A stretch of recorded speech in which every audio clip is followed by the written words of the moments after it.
അങ്ങനെ ഞാനൊരു ഉറക്കമൊക്കെ കഴിഞ്ഞ് എണീറ്റപ്പോഴേക്കും ജോബ് ഡ്യൂട്ടി കഴിഞ്ഞ് വന്നിട്ടുണ്ടായിരുന്നേ. അപ്പോൾ ഞങ്ങൾ വെറുതെ ഇങ്ങനെ വീട്ടിൽ തന്നെ ഇരിക്കണ്ടല്ലോ എന്ന് വിചാരിച്ച് ചുമ്മാ ഒന്ന് പുറത്തേക്ക് ഇറങ്ങാമെന്ന് വിചാരിച്ചു കേട്ടോ. പുറത്തിറങ്ങി കുറച്ച് ശുദ്ധവായുവൊക്കെ ശ്വസിച്ച് കുറച്ച് ആൾക്കാരെ കണ്ടു കഴിയുമ്പോൾ തന്നെ മനസ്സിനൊരു സന്തോഷമാണ് കേട്ടോ. ഒരു വല്ലാത്തൊരു റിലീഫാണ് കിട്ടുന്നത്. ഞങ്ങളിത് ഡൺ സ്റ്റോറിലേക്കാണ് കയറുന്നത്.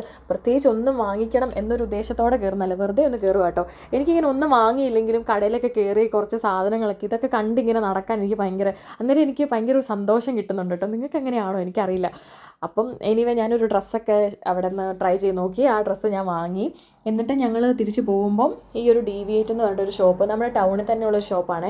ഇതിനകത്ത് കയറി ഇതിനകത്ത് എന്തൊക്കെ ഉണ്ടെന്ന് എനിക്ക് അറിയണം എന്നൊരു ആഗ്രഹം ഉണ്ടായിരുന്നു. അപ്പോൾ പിന്നെ ആ ആഗ്രഹം അങ്ങ് നടത്താമെന്ന് വിചാരിച്ചു ഇതിനകത്ത് കയറി. ഇപ്പോൾ എനിക്ക് മനസ്സിലായി ഇതിനകത്ത് കുറച്ച് ചെരുപ്പുകളും കുറച്ച് നല്ല ബ്രാൻഡഡ് ഷൂസും ക്ലോത്ത്സും കുറച്ച് ആക്സസറീസൊക്കെയാണ്. ഇതിനകത്ത് ഈ ഒരു ബാൻഡ് അതെനിക്ക് ഇഷ്ടപ്പെട്ടു. അപ്പം ഇത് ഞാനങ്ങ് എടുത്തു. എന്നിട്ട് ഞങ്ങൾ തിരിച്ച് വീട്ടിലേക്ക് പോവാം കേട്ടോ. അപ്പോഴേക്കും ജോബ് ഇതേ ഒരു പിസ്സയൊക്കെ വാങ്ങിയിട്ട് വന്നു. അപ്പോൾ എന്തായാലും വൈകുന്നേരം ഇനി ചായയുടെ കൂടെ ഒരു പിസ്സ കഴിക്കാമെന്ന് വിചാരിച്ചു. നമുക്ക് ഡ്യൂട്ടിയൊക്കെ ആയതുകൊണ്ട് നമ്മൾ പ്രത്യേകിച്ചൊന്നും ഉണ്ടാക്കി വെച്ചിട്ടുണ്ടായിരുന്നില്ല.